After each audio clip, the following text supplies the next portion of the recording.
চা একটি পানীয় যা আমাদের প্রতিদিনের শুরু, কিন্তু সেই চায়ের পেছনে লুকিয়ে আছে রক্ত, কষ্ট আর আত্মত্যাগের এক ইতিহাস। বাংলাদেশে চা শুরু হয় 1840 সালে সিলেটের মালনীছড়া চা বাগানে। তারপর ধীরে ধীরে ব্রিটিশরা এই অঞ্চলে গড়ে তোলে শত শত চা বাগান, বিশেষত সিলেট বিভাগের মৌলভীবাজার জেলায়, যেখানে আজও দেশের প্রায় 60% চা উৎপাদন হয়। কিন্তু এই চায়ের জন্য প্রয়োজন ছিল শ্রমিক, আর সেই শ্রমিকদের ধরে আনা হয়েছিল বিহার, ওড়িশা, মধ্যপ্রদেশ থেকে, প্রতারিত করে, বন্দি করে, একরকম দাসত্বের শিকলে বেঁধে, শত শত মাইল দূরে অপরিচিত ভূখণ্ডে। তাদের জীবন ছিল বন্দিত্ব, তাদের দিন ছিল কষ্টে মোড়া। 1921 সালের 20 মে প্রায় 30,000 চা শ্রমিক সিদ্ধান্ত নেন তারা আর থাকবেন না। তারা ফিরতে চান নিজের জন্মভূমিতে, ফিরে যেতে চান মায়ের কোলে।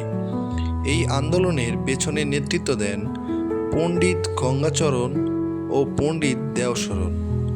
তাদের আহ্বানে হাজারো শ্রমিক পায়ে হেঁটে রওনা হন। গন্তব্য নিজ ভূমি, আশ্রয় নয়, ছিল শুধুই মুক্তি। কিন্তু ব্রিটিশ শাসকরা ভয় পায় এই সংগঠিত শ্রমিক বাহিনীকে। তাদের আদেশে চাঁদপুরের মেঘনাঘাটে চালানো হয় নির্বিচার গুলি। রক্তে লাল হয়ে যায় নদীর তীর, অনেকের দেহে ভেসে যায় জলে, অনেকের নাম আর ইতিহাসে লেখা হয়নি কখনো।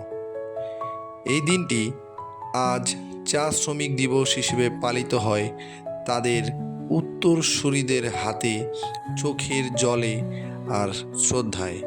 কিন্তু 104 বছর পরেও এই দিনটি সরকারি স্বীকৃতি পায়নি।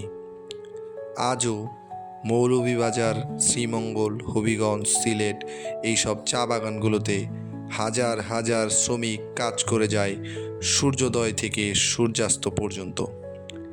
নামমাত্র 178 টাকা 50 পয়সা দৈনিক মজুরি, সাথে কিছু রেশন এবং কখনো কখনো থাকার জন্য বাঁশ, কাঠ আর টিন পেয়েই তাদের জীবন কাটাতে হয়। নেই কোনো মৌলিক অধিকার। তাদের সন্তানেরা জন্ম থেকেই বোঝা বয়ে বেড়ায় দারিদ্র্যের। তাদের ইতিহাস কেউ লেখে না, তাদের আর্তনাদ কেউ শোনে না। তাদের রক্তের বিনিময়ে আমরা পাই এক কাপ চা, আর তার পেছনের গল্প আমরা ভুলে যাই।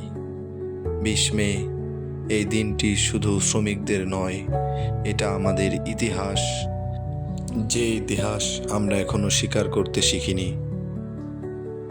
তাদের কথা বলো, তাদের গল্প ছড়াও, স্বীকৃতি চাই রক্তের জন্য, ত্যাগের জন্য।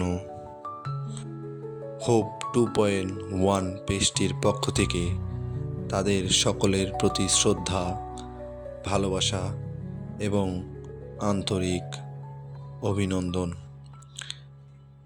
এরকম আরও বিভিন্ন গল্প পেতে আমাদের পেজটিতে লাইক, ফলো এবং শেয়ার দিয়ে পাশে থাকবেন।